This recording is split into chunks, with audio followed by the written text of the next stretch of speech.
प्यारे भक्तों नमस्कार। माँ शीतला आध्यात्मिक ज्ञान चैनल में आप सभी का स्वागत है। भक्तों, आज हम आपको परमात्मा के अस्तित्व के होने या ना होने के बारे में बताएंगे। अक्सर देखा जाता है कि कुछ लोग बहुत ही आसानी से कह देते हैं कि भगवान को या परमात्मा को किसने देखा है। वो परमात्मा के अस्तित्व को नहीं मानते। अज्ञानी व्यक्ति परमात्मा को बाहरी संसार में यत्र तत्र खोजता फिरता है।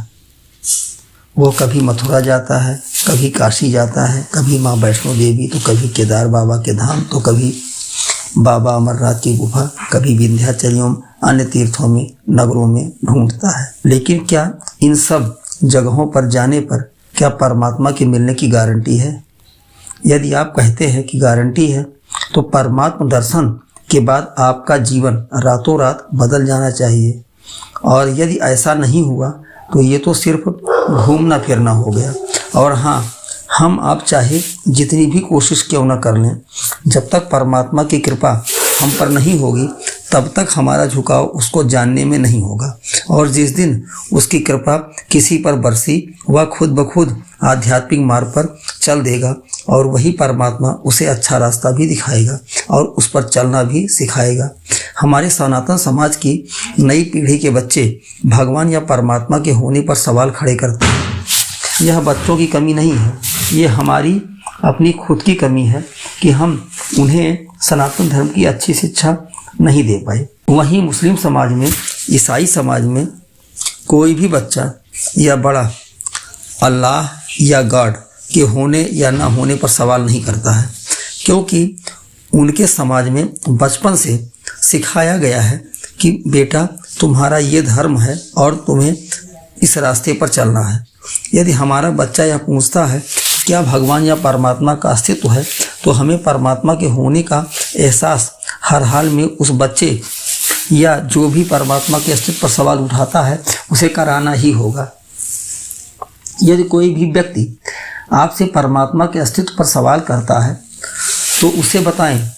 उसे सबसे पहले यह बताना होगा कि आपके मुंह से जो शब्द निकल रहे हैं, आपके चेहरे पर जो मुस्कान छाती है, आपके कान जो शब्दों को सुनते हैं, आपकी नाक जो खुशबू और बदबू में भेद कराती है, हमारी आंखें कैसे देखती हैं, फूलों में खुशबू बनकर कौन महकता है, पेड़ों में हरियाली बनकर, फलों में मिठास बनकर, गेहूं, धान, मक्का, ज्वार, बाजरा का हरापन एवं इसमें जीवों के इस्तेमाल करने के बाद शक्ति के रूप में स्थापित होना, ये कौन करता है? वायु का बहना, जल का बरसना, पृथ्वी द्वारा हमारा भार सहनशीलता से सहना, अग्नि तत्व के बिना ना हम रहेंगे और ना जीवन, सूर्य का चमकना, चांद द्वारा चांदनी का बिखेरना, इनमें शक्ति बनकर कौन बैठा है?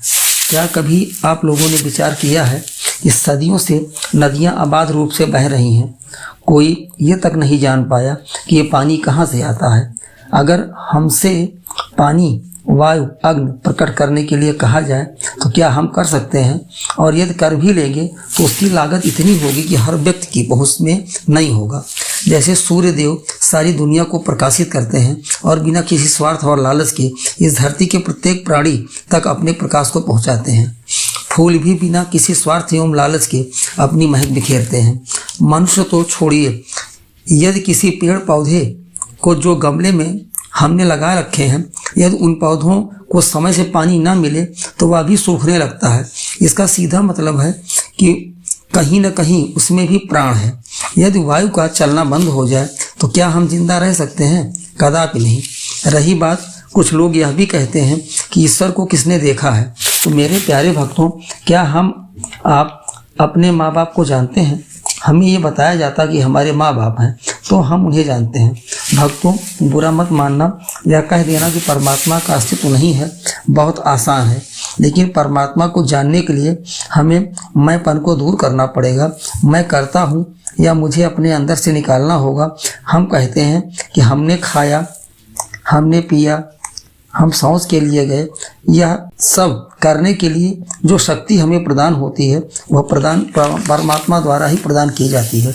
जन्म जन्मांतर से हमारे मन पर कसाय कलमश की जो धूल जमी हुई है, जब तक यह काम, क्रोध, मोह, लोभ, लालच रूपी धूल नहीं साफ होगी, तब तक परमात्मा को हम नहीं देख सकेंगे। एक मनुष्य एक ऐसी जगह खड़ा हो जहां उसके चारों तरफ दर्पण लगे हों, तो जब दर्पण साफ होगा तभी उन सभी दर्पणों में हमें अपना प्रतिबिंब दिखाई देगा, अन्यथा नहीं। और ये भी एक खास बात है कि मैं अकेला ही हूँ, लेकिन यदि वहाँ 1000 दर्पण लगे हैं तो उन सब में मैं दिखाई दूंगा।